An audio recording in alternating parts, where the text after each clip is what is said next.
Deus. Amém, meus irmãos? Você pode aplaudir o nome do Senhor?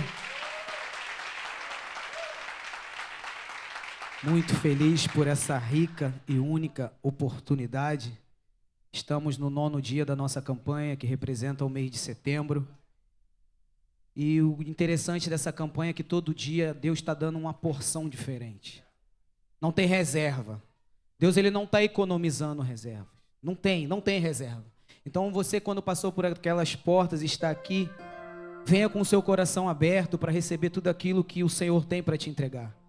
Porque o Senhor, Ele vela pela sua palavra, e a palavra dEle é reta, é rema, ela transforma, ela salva, ela cura. E o que nós vamos ministrar hoje nada mais é do que a palavra do Senhor. Então que os seus olhos, o seu coração, o seu pensamento esteja voltado para tudo aquilo que o Senhor tem para falar nessa noite. E durante essa campanha foi engraçado que passaram aqui muitos profetas, muitos homens de Deus. E quando o convite veio, eu confesso que as pernas tremeram, mas é o temor do Senhor. E eu lembro que eu estava num mistério, eu, o pastor Ricardo, todo dia ele falava assim: e o Senhor falou contigo? Eu falei: varão, ainda não. Senhor, o Senhor falou contigo? Ainda não. No dia, parece que no mesmo dia que falou com ele, eu falei: falou, varão. Falou. Então o que eu venho ministrar é o que Deus colocou no meu coração cerca de uma semana atrás. E eu peço ao Senhor que eu estudei, eu meditei, eu orei, eu jejuei, mas tudo que sair daqui é obra do Espírito. Êxodo capítulo 2. O tema dessa mensagem é: Deus esconde. Deus esconde. Fala para o irmão que está do seu lado assim, ó: você tem projeto? Deus confiou? Fica tranquilo. Ele esconde, Ele garante. Amém? Vamos tomar a leitura do texto, alguns versículos aqui. Êxodo capítulo 2, a partir do verso 1, nós vamos ler até o 6, e depois nós vamos ler o 23 também. E eu falei assim: Senhor, me dá um esboço que eu quero pregar.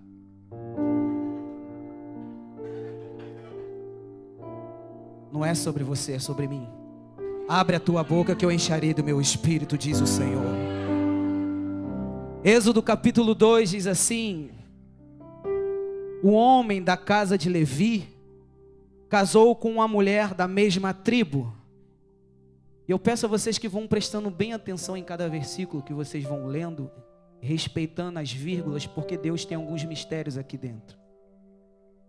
A mulher ficou grávida e deu à luz a um filho. Vendo que o menino era bonito, escondeu durante 3 meses. Não podendo, porém, escondê-lo mais, ou seja, não era da vontade dela, é porque não dava mais para esconder. Por mais tempo, pegou um cesto de junco, tapou com buracos e com betume, piche, e pondo nele o menino, largou o cesto no meio dos juncos, à beira do rio. A irmã do menino ficou de longe para ver o que ia acontecer. Eu peço aos irmãos que foquem no versículo 3 e no 5 que eu vou ler agora. E a filha de Faraó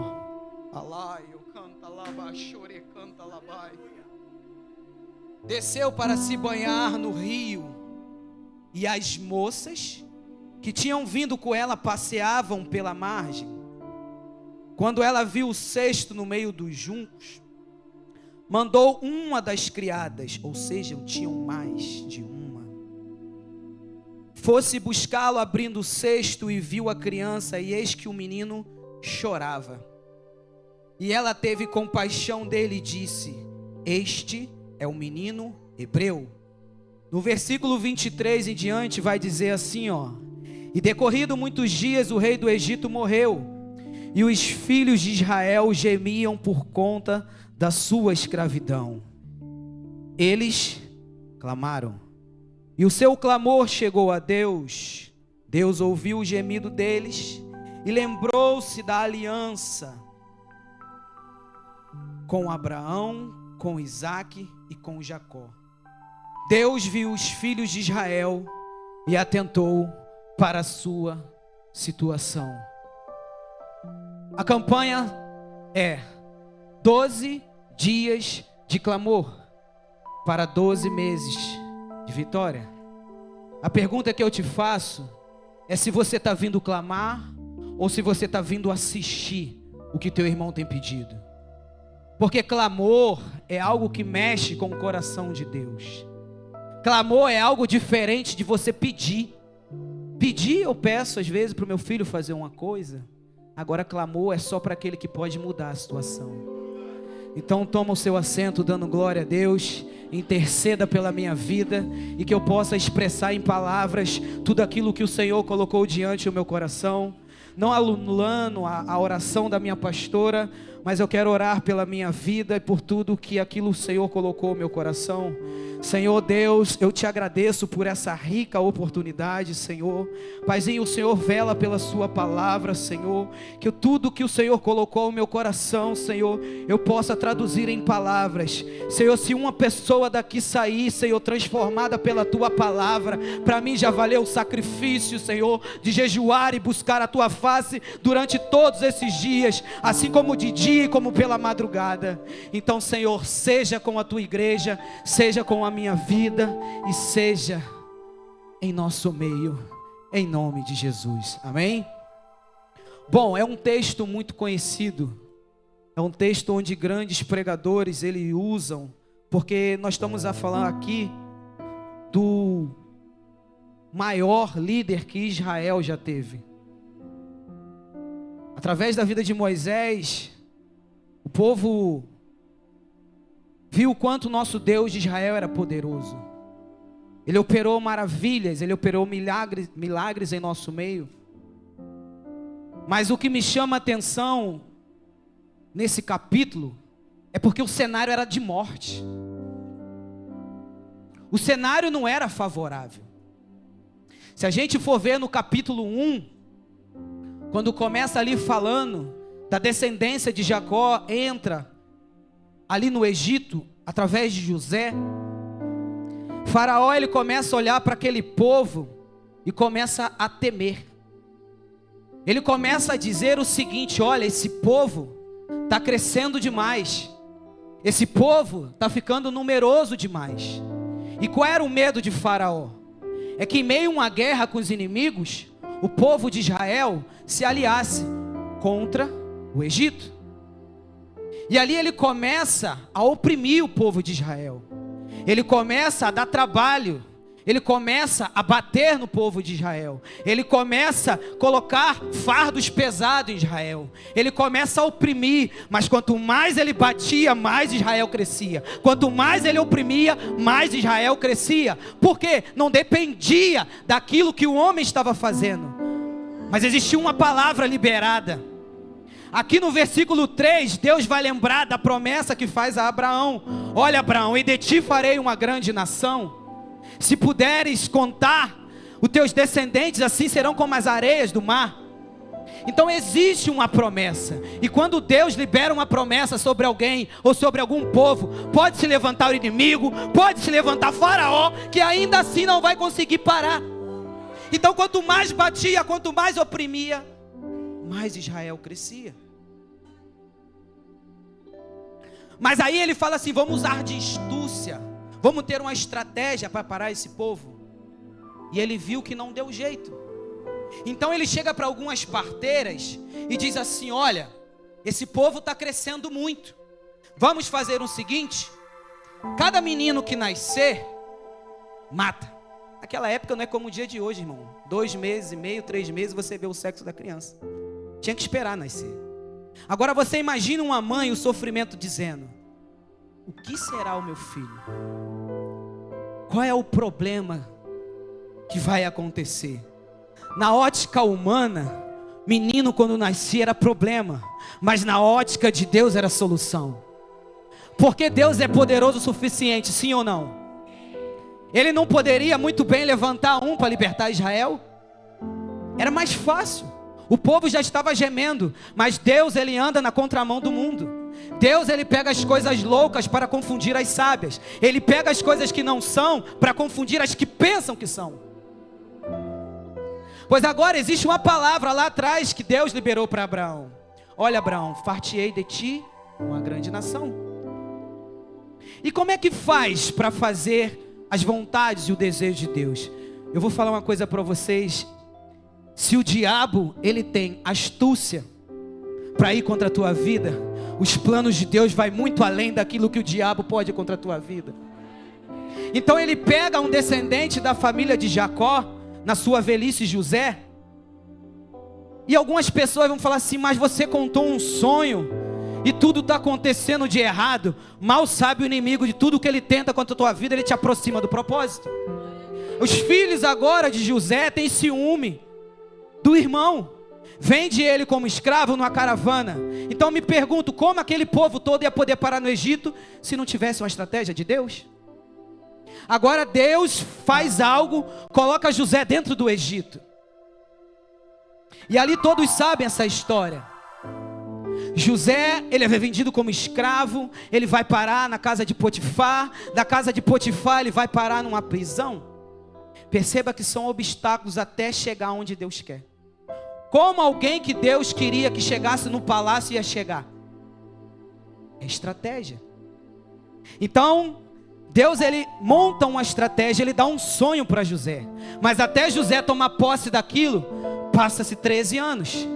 Por isso que eu estou te dizendo, se foi Deus que te prometeu, fica tranquilo, ele vai te esconder por um tempo, mas ele vai te entregar na hora certa. Algumas pessoas têm mania de dizer: Deus tem pressa. Não, pressa é sinônimo de quem está atrasado. Deus faz na hora certa. Chegaram para Jesus e disseram assim: ó, olha Jesus, sabe o teu amigo Lázaro? Ele passa mal, ele vai morrer. E o que Jesus faz? Nada. Porque a pressa é inimiga da perfeição. E quando ele chega, falam para Jesus: já cheira mal. Aí Jesus fala assim: ó, faz só o teu, tira a pedra. Tira a pedra. Porque tem gente que olha, é incrédulo. Era para que o nome do Pai fosse glorificado. Então agora José, ele é introduzido no Egito. Ele vai parar dentro de uma prisão. E olha que interessante, quando José chega na prisão,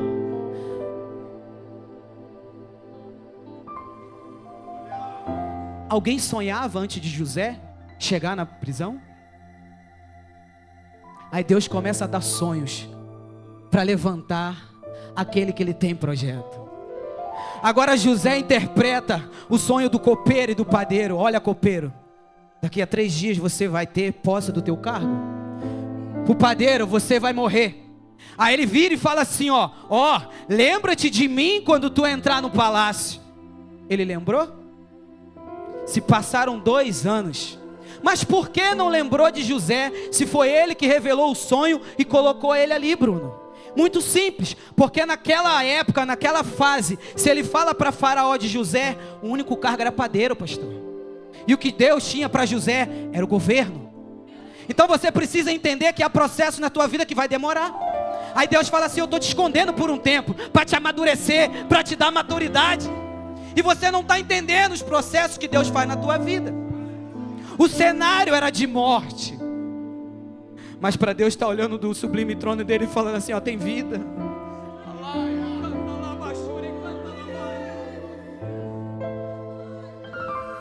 Eu estou te escondendo, Moisés.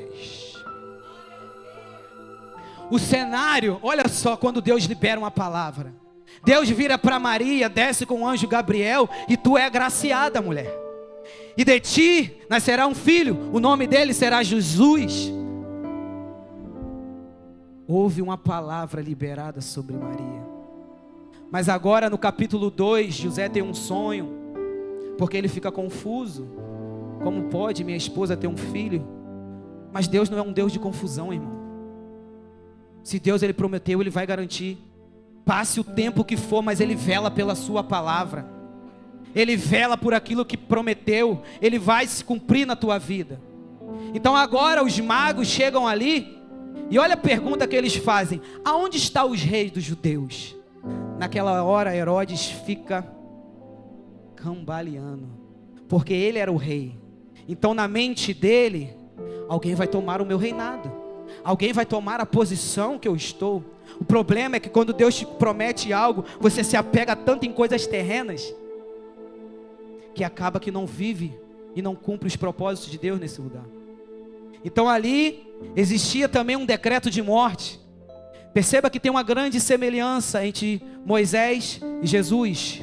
Um é o libertador, o outro o salvador. E o decreto de morte vinha, mas o Senhor tinha propósito para fazer tanto na vida de um quanto na vida de outro, porque existia uma promessa. Existia uma promessa, existia algo grande vindo da parte do Senhor. Então agora Deus visita os magos e dá uma visão para eles em sonhos e fala: ó, foge, porque Herodes quer matar o menino. Então os magos não voltam, eles pegam um caminho diferente e não voltam para Herodes. Herodes fica furioso com aquilo e dá uma ordem de matança. Meninos até 2 anos todos vão morrer. Só que Deus também tem os seus planos. Olha, José, pega o menino e leva para o Egito. E quando esse rapazinho aí que acha que pode atrapalhar os meus planos, quando ele morrer você volta. É assim que Deus faz. Se o diabo, ele arma uma cilada para você, Deus, ele arma 10 tipos de fuga para você. Mas eu te pergunto, como estão os teus olhos, os teus ouvidos espirituais para entender e discernir a voz de Deus? Então José, ele atenta para o que o Senhor fala e foge. Passados anos, Herodes morre. E ele fala: agora volta, para se cumprir aquilo. Ele vai para uma cidade da Galileia chamada Nazaré, porque ele disse: ele será o Nazareno. Então perceba que toda vez que Deus libera uma palavra, não tem como o inferno se levantar. Mediante as lutas e mediante aquilo que Deus tem para você, Michael, eu estou passando tanta luta, glória a Deus por isso. Eu aprendi 2 coisas aqui que eu guardei. Uma do presbítero e uma do evangelista Eudes. No dia ele pregando, ele falou assim: olha, se tudo que você fizer aqui estiver indo tudo bem, se preocupe, tem alguma coisa de errado. Outra vez eu estava na loja, o presbítero falou: Michael, Deus sempre vai te dar um gigante para te levar de nível. Deus, ele sempre vai levantar uma dificuldade para te levar em outro nível. Agora a dificuldade vem para o povo de Israel dentro do Egito. Então Faraó chega para aquelas mulheres, as parteiras, e diz: mata, mata. Mas a palavra do Senhor vai dizer que o temor do Senhor é o princípio da sabedoria. O temor do Senhor é o princípio da sabedoria. Aquelas mulheres temeram ao Senhor. Então quando você obedece a homens, você desagrada a Deus. Então fique com a palavra que Deus liberou sobre a tua vida. Porque quem vai te dar salvação não é o homem. Quem vai te dar salvação não é o pastor, não é o Michael, não é o pastor Ricardo, não é o presbítero Herbert. É Ele que justifica você. É Ele quem te justifica. Para de querer provar para homens quem você é. O decreto era de morte. Imagina aquela mulher: olha, Faraó falou, eu tenho que fazer. Mas elas temeram ao Senhor. Elas temeram diante do grande e poderoso El Shaddai, o leão da tribo de Judá, o guerreiro, rei dos reis, senhor dos senhores, aquele que promete e cumpre. Existia uma palavra liberada. Agora Faraó vai questionar: eu não dei uma ordem para matar os meninos? Irmãos, Faraó naquela hora podia mandar arrancar a cabeça das parteiras. Porque olha a desculpa que ela dá: é simples, meu Senhor, as mulheres hebreias têm mais vigor. Toda vez que nós chegamos, ela já tem dado a luz para o menino. Olha a desculpa. Sabe quem é essa mulher hebreia? É você. É você que não desiste do propósito. É você que em meio à dificuldade, está difícil, o decreto é de morte, mas o Senhor te levanta como uma hebreia, forte e vigorosa. Ainda que o inimigo possa duvidar ao teu respeito, é Ele quem garante. Mas o que me chama a atenção aqui é porque Faraó, ele queria reduzir o número de natalidade. Então ele tem, dentro de um plano só, ele arquiteta 2 projetos. Mata os meninos. Se você fizer uma conta rápida, vamos dizer que nascem 100 meninas. Quantos meninos teriam que nascer para casar? 100 meninos. 100 meninas, 100 meninos. Ou seja, precisava de homens para casar. E se não tivessem homens para casar, muito provavelmente poderiam se casar com egípcios ao longo prazo. Então o que o inimigo está querendo fazer aqui? Ele está querendo criar uma confusão aonde não é para ter. Ele está querendo trazer pessoas para perto de você, aonde Deus está falando assim: descansa o teu coração. Eu ouvi aqui também da pastora falando o seguinte: a mesa que você senta, você faz aliança com quem está com ela. Mas olha como é que Deus, ele tem um plano perfeito. E um homem da casa de Levi casa com uma mulher da casa de Levi. Abra um parênteses aqui, você que está procurando no Egito, procure da tua tribo, porque casa dividida não prospera. Casa dividida ela não anda. Que isso, Maico? O problema é quando você tenta acelerar o processo. O problema é quando Deus fala para você esperar, você não espera. O problema é quando Deus fala para você não tocar em algo e você toca. Olha que interessante, a vida do Moisés, ela é dividida em 3 partes. Os primeiros 40 anos, palácio. Os outros 40 anos, deserto de Midian. E os outros 40, ele como líder de Israel. Ele já sendo um grande líder de Israel, Deus fala para ele assim, ó: Moisés, faz o seguinte, pega a tua vara, chama teu irmão Arão, e vai e fala para o povo ficar diante da rocha, e você fala com ela. Mas Moisés não queria esperar, e ele fere a rocha. Deus não falou para Moisés tocar, ele falou para ele falar. Aquela rocha simbolizava Cristo. E quantas vezes nós na casa do Senhor ferimos Cristo com palavras, com atitudes. Deus está falando não toca, e você querendo andar sozinho, quer botar as suas mãos onde não deve. Mas existia uma promessa sobre aquele povo. Agora, o me chama a atenção aqui, e eu parei nesse capítulo 3, aqui no versículo 3 do capítulo 2. E escondeu o menino durante 3 meses. Falei, uau, mas por que escondeu? Por que escondeu o Senhor? Porque o Senhor, ele vela pela palavra dele. As profecias vinham sobre Israel, viria um libertador. Houve profecia sobre a vinda de Moisés. Só que o interessante daqui, que diz assim, ó: e não podendo. Não é que Joquebede quis entregar a criança, é porque não podia mais segurar, esconder o projeto que Deus tinha colocado nas mãos delas. Então eu acredito que mesmo escondido, o projeto de Deus cresce. Mesmo escondido, o projeto de Deus avança. Mas eu tenho uma chamada para pregar, eu tenho uma chamada para louvar, e eu não tenho oportunidade. Fica tranquilo, eu preguei durante 1 ano na consagração, eu, a pastora e mais 5 irmãos, e hoje o Senhor me coloca numa campanha profética. Muitos de vocês falam assim: eu nunca vi esse irmão pregando. Mas era Deus falando assim, ó: para grandes coisas que eu tenho, primeiro você tem que, ó, descer, criar raízes. Porque qualquer vento pode te derrubar. O problema é que tem muita gente querer ficar em evidência, mas não paga preço. Não tem maturidade.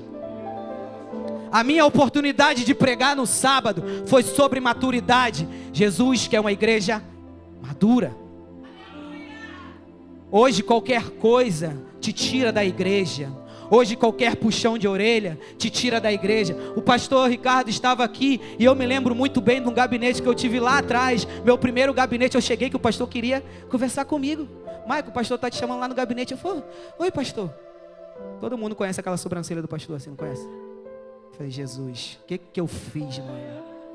O que eu fiz, mano? Tomei, irmão. Tomei com força. Apanhei ali. E o pastor Ricardo estava presente. Mas eu falei: eu não vou sair. Porque quem me chamou garante. Quem me chamou garante.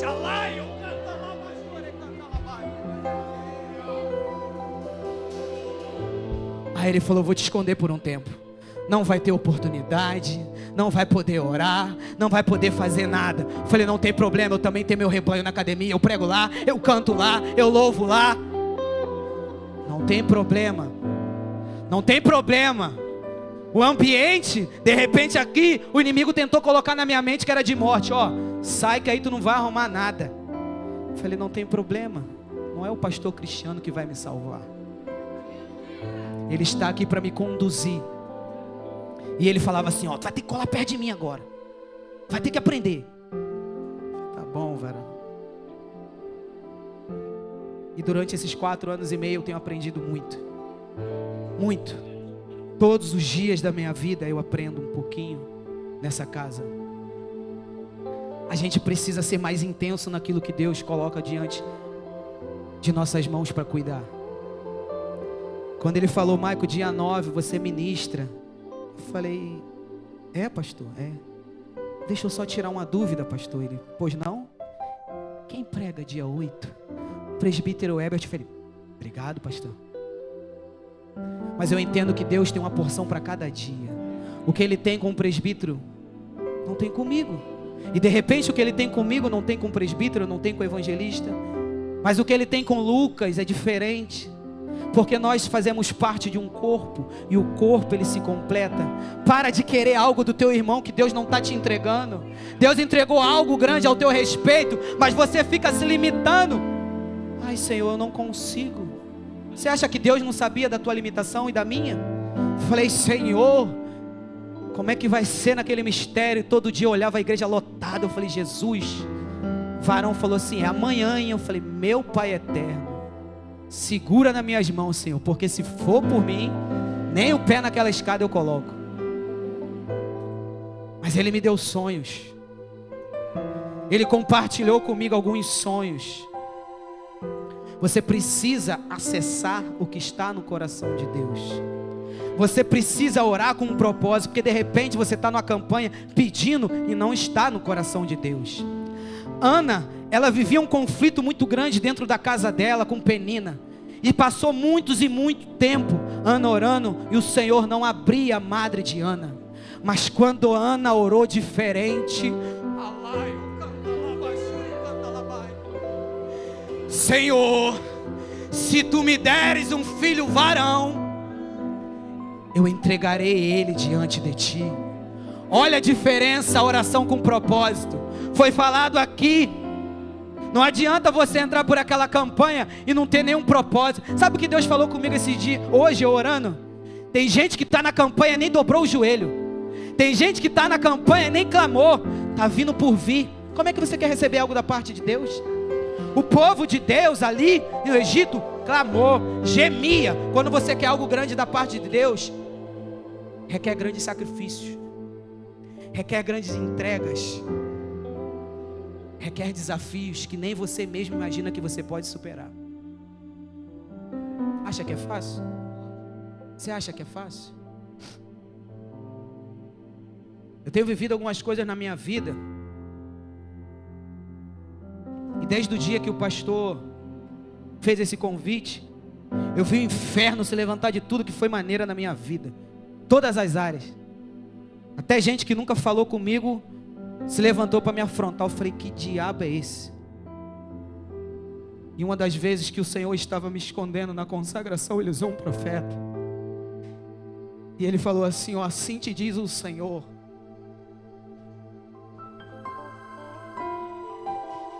Hoje o inferno se levantou para te parar. Hoje você ia desistir, mas da mesma maneira que o inferno se levantou, o Senhor levanta uma milícia de anjos para cuidar de você. E hoje durante o dia eu recebi algumas mensagens de alguns irmãos falando assim: ó, estou orando por você, eu estou intercedendo por você, eu estou jejuando por você. Um pastor de uma consagração, de uma congregação longe, o teu nome está no meu grupo de intercessão.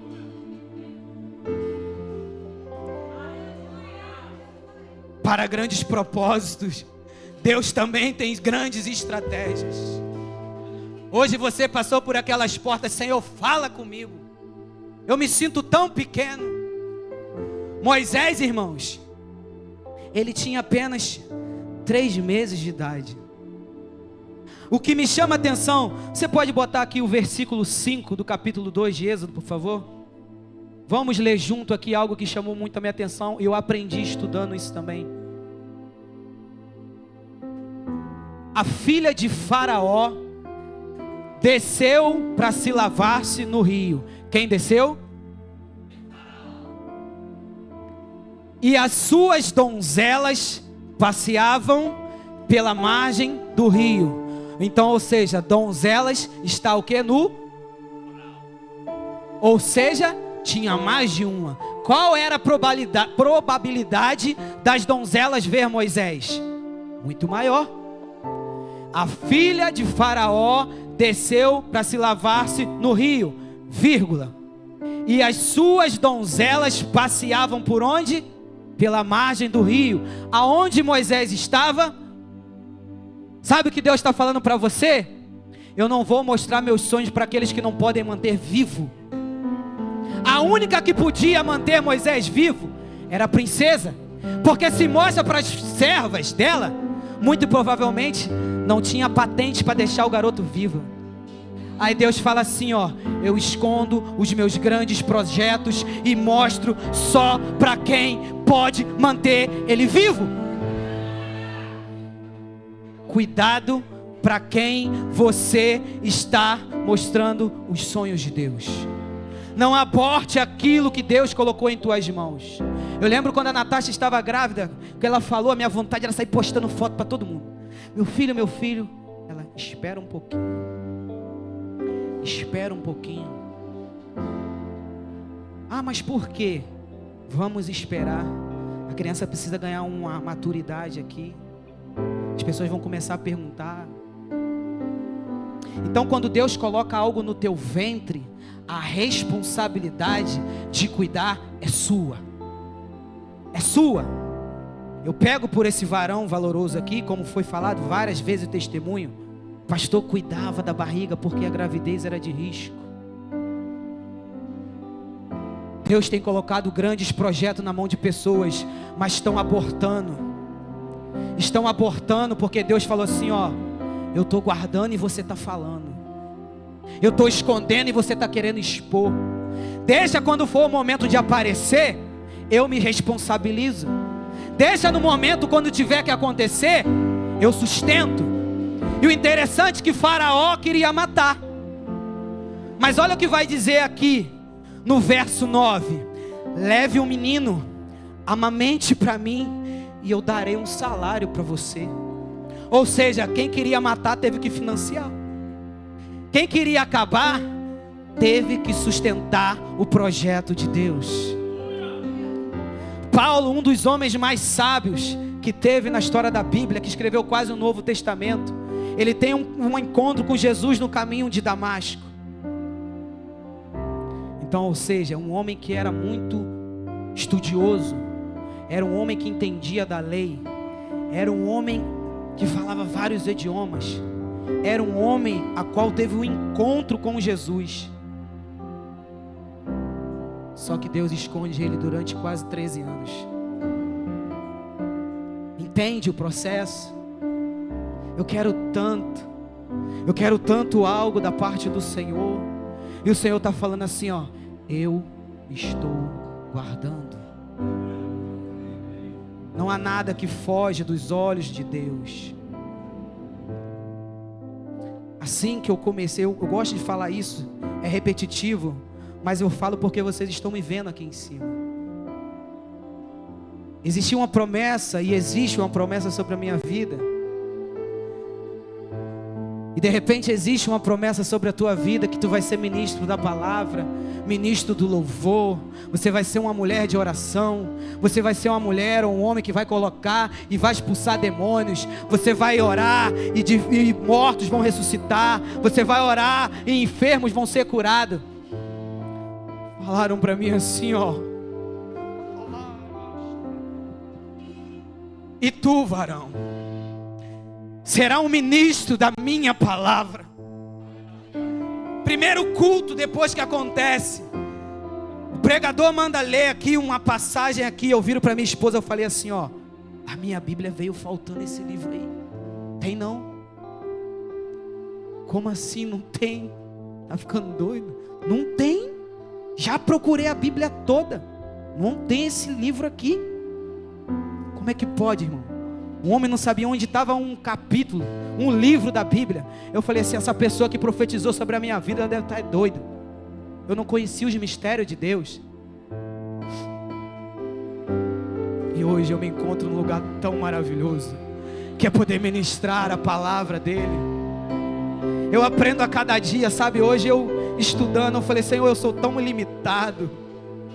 Eu tenho tantas fraquezas. E eu tento fazer esboço, e o Senhor me dá 2 versículos. Fiquei o dia todo na prova, eu falei, Senhor, me dá um esboço, que eu quero falar bonito. Ele, aí que está o problema, meu filho. Muitas pessoas se preocupam com a performance. Eu me preocupo com aquele que está disponível.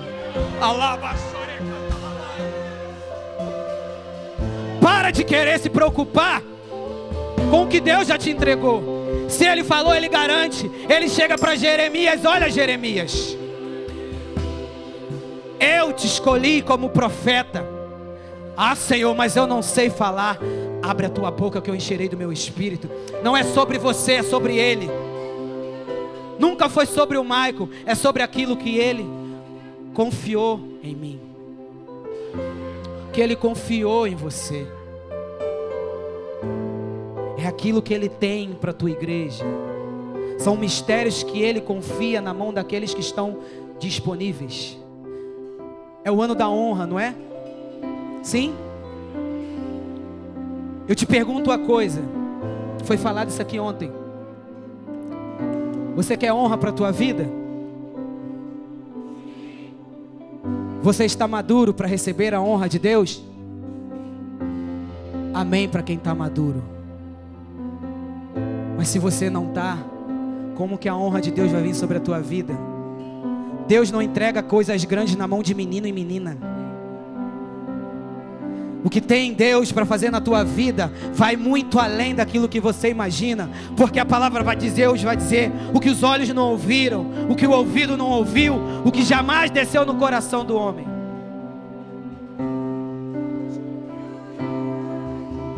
Você não precisa ver com teus olhos carnais. Você pode falar assim, Senhor, eu já acredito no que o Senhor prometeu para a minha vida. Então agora o decreto que era de morte passa a ser de vida. Moisés, ele vira e se torna o maior líder da história de Israel. Através das mãos de Moisés, o povo pôde reconhecer e conhecer quem é o Deus de Israel. No Êxodo capítulo 14, alguns estudiosos vão dizer que quando Moisés chega próximo ao Mar Vermelho para atravessar, alguns estudiosos dizem que o número era entre 2 e 3 milhões de pessoas. Alguns estudiosos apontam para isso. Aí eu te pergunto, como é que pode um povo que entrou com 70 e ter quase 3 milhões de pessoas? Simples, porque foi Deus que liberou a palavra. O crescimento do povo não estava o homem reprodutor, os povos de Israel, não. É porque existia uma promessa. Se Deus falou que vai crescer, vai crescer. Ah, tá batendo, tá me oprimindo, tá me xingando, tá me defamando, tá falando tudo isso. Aquele que habita no esconderijo do Altíssimo, a sombra do Onipotente descansará. Direi do Senhor, Ele é o meu Deus, o meu refúgio, a minha fortaleza. É nisso que você tem que se apegar.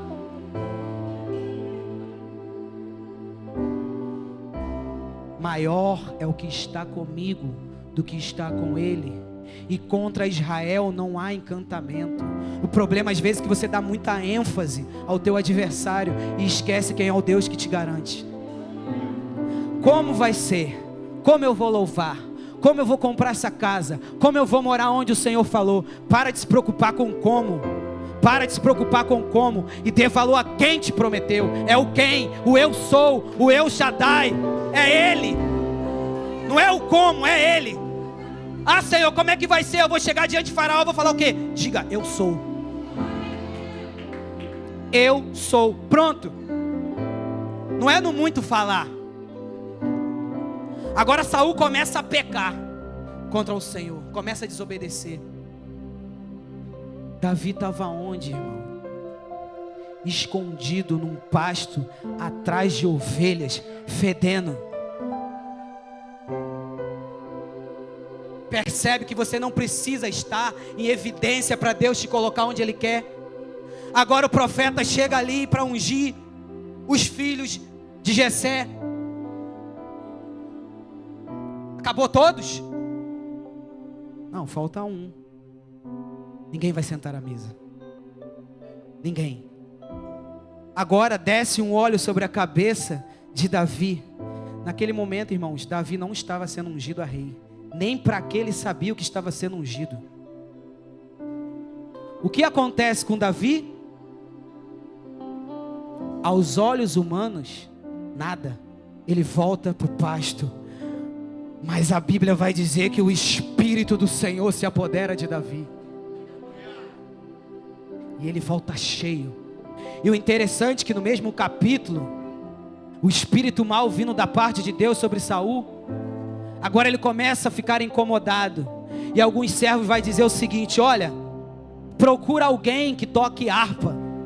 E o que me chama a atenção é que no capítulo 16, você não ouve falar de Davi, que era guerreiro, que era isso, que era nada. Mas aí Deus levanta e fala assim: ó, eu conheço um. O Belemita, filho de Jessé.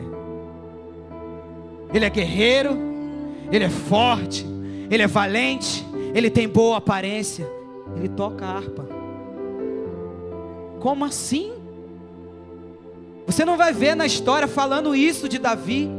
Mas o que você faz no oculto, Deus sempre coloca alguém de testemunha. Deus sempre vai colocar alguém para testemunhar ao teu respeito. Agora aquele gigante fica afrontando o povo de Israel. Davi vai levar alimento para os seus irmãos. E quando ele pergunta: quem é esse circunciso? Para afrontar o exército do Deus vivo. Naquele momento ele se prontifica. Ele dá o corpo dele, a vida dele para se entregar. E ele chega diante de Saul. Saul tenta colocar as armaduras nele. Tem coisas que é de alguém, não vai caber em você, não adianta. Não adianta querer o que o irmão tem. O mistério é contigo. Davi bota aquela roupa, eu imagino eu tento andar, um menino franzino assim. Não dá em mim não, Saul. Mas deixa eu te contar uma historinha. Quando vem um urso para roubar a ovelha de papai, matei ele. Quando vem um leão, eu também matei aquele leão. Então muito provavelmente a mesma testemunha que testemunhou ele, provavelmente falou no ouvido de Saul assim: ó, é verdade, eu vi. É verdade, eu vi. Mas como assim você viu? Não sei, eu vi. Eu confirmo o que ele está falando. Respeite os processos. Respeite o tempo que o Senhor tem para a tua vida. Não adianta eu querer acelerar nada. Porque como Moisés, ele tentou acelerar. Ele queria dar logo a água para o povo. E o Senhor só falou: fala, Moisés, não fere. Não adianta você estar numa direção, mas querer pular etapas. Não adianta você querer estar caminhando na presença e em certo momento você achar que você está muito forte e querer fazer as coisas com a força do seu braço. Entenda o momento onde Deus está te escondendo. E se necessário for, assim como Jeremias 18 vai dizer, vai lá na casa do oleiro. Se você não quiser esperar no tempo dele, ele faz do jeito que ele quer. Ele quebra o vaso, ele joga tudo no chão. Mas o interessante é que ele molda o vaso no mesmo barro. Vaso que não passa pela fornalha, qualquer um que toca o dedo tira a forma que Deus colocou. É preciso passar pelo fogo. É preciso encarar aquilo que Deus tem. Porque senão qualquer vento de doutrina pode te derrubar. Eu sou um vaso de Deus. É mesmo? E se eu te falar que muitos vasos estão assim se achando e estão rachados? O que recebe aqui vaza lá fora. A tua unção você gasta ela. Você gasta a tua unção, você gasta aquilo que Deus derramou com você com coisas que não é necessário. Aí Deus fala assim, só porque você é um vaso eleito, só porque você é uma vasa eleita, só porque eu gosto muito de você, eu vou te quebrar novamente. Eu vou te moldar conforme o meu querer, conforme a minha vontade. Vai passar pelo processo tudo de novo. Mas eu vou te esconder, eu vou te guardar. Mas depois eu pego esse vaso. Depois eu pego esse vaso que eu peguei, que eu moldei, que eu lapidei, que eu tirei as impurezas do barro e coloco numa prateleira de honra. Porque o que Deus tem preparado para você, homem nenhum vai tomar posse. Mulher nenhuma vai tomar posse daquilo que Deus tem para a tua vida. Você precisa entender. Deus quer uma igreja madura. O pastor brigou comigo, vou sair. A irmã passou e não me deu a paz, vou sair. Irmão, já vou pedir a ajuda de vocês, obreiros. Quando acabar o culto, fique para limpar a igreja. Vou gostar do irmão Maico mais não, porque ele falou algo. Pô, irmão, então, sinto muito lhe dizer, vou continuar falando, porque quem me chamou garante. Você precisa entender aonde Deus te colocou. Você precisa compreender. Ana, quando ela é afrontada por Penina, dia após dia, não está escrito, mas eu posso conjecturar, que a oração de Ana era o seguinte: Senhor, tira essa afronta de mim. Está debochando, está falando que tem filho, está fazendo e acontecendo. Me dá um filho só para eu mostrar para ela que o Senhor é comigo. É por isso que você não recebe o que tem que receber de Deus. Porque você não pede com propósito, você pede para alimentar o teu ego, a tua vaidade. E se tem uma coisa que Deus faz, é abater os soberbos. Deus, ele não compactua com essas coisas. Mas quando a oração de Ana muda, Israel passava por um grande processo, um grande declínio espiritual, e ela fala: Senhor, se tu me deres um filho varão, eu te entrego. Aí Deus fala assim: agora você falou o que eu queria escutar. Porque Ana não era estéril. O texto vai dizer que Deus deixou Ana estéril. Existia um propósito, existia algo da parte do Senhor. E quando Ana compreendeu isso, fica tranquilo, Ana. Penina te afrontou, Penina fez o que fez contigo, ninguém mais vai ouvir falar de Penina, mas o que vai sair do teu ventre vai ser profeta, sacerdote e juiz. O que você vai gerar, Ana, vai vai ungir aquele que vai ser o maior rei de Israel.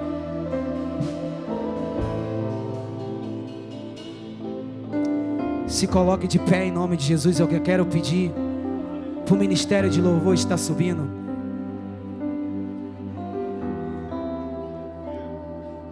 Eu quero fazer um ato profético, porque eu acredito em profecias. Nós estamos no ano da honra.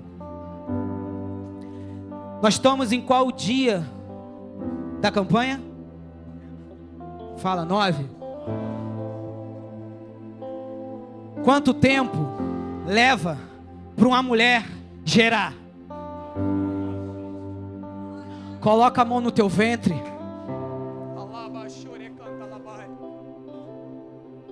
Você não vai falar com palavras, porque o diabo ele pode recolher. Mas você vai pensar, porque aqui é só Deus que pode. Você vai pensar em algo, em sonhos de Deus para a tua vida. E Deus vai tocar no teu ventre. Você vai gerar algo espiritual nessa noite. Nós estamos no mês de janeiro. E eu profetizo que ainda esse ano, aquilo que Deus tem para honrar na tua vida, é um tempo, é um processo. Mas você ainda esse ano vai ver o que Deus tem para fazer na tua vida. São 9 meses. E eu quero escutar o testemunho, Michael. Lembra da campanha? Quando você orou no mês de setembro, que ia acontecer algo, eu comecei a orar, eu comecei a mentalizar. Mentalize aí e peça ao Espírito Santo de Deus. Espírito Santo, me traga a memória. Peça ao Deus para você viver os sonhos dele, aquilo que ele tem de propósito para a tua vida. E nesse momento, o Senhor, o Deus Todo-Poderoso, Ele vai te esconder por antes esse tempo. Você vai começar a gerar aquilo que Deus tem. E o que você vai gerar vai impactar muita gente. O que você está gerando aí no teu coração, no teu ventre espiritual, é o Senhor dizendo: eu garanto, eu garanto, eu garanto, eu garanto, eu garanto. Mas eu te peço, fale apenas no momento certo. Não aborte os sonhos de Deus na tua vida. Comece a orar em pensamento. Comece a orar no Espírito. E se você é profeta da casa do Senhor, se você é profetisa da casa do Senhor, começa a tocar em ventres aí, ó. Começa a tocar aonde o Senhor vai operar. Vamos, dê liberdade para Deus te usar nessa noite. Ah, Senhor, eu não sei falar, eu não sei orar, mas é o Senhor que garante. É você.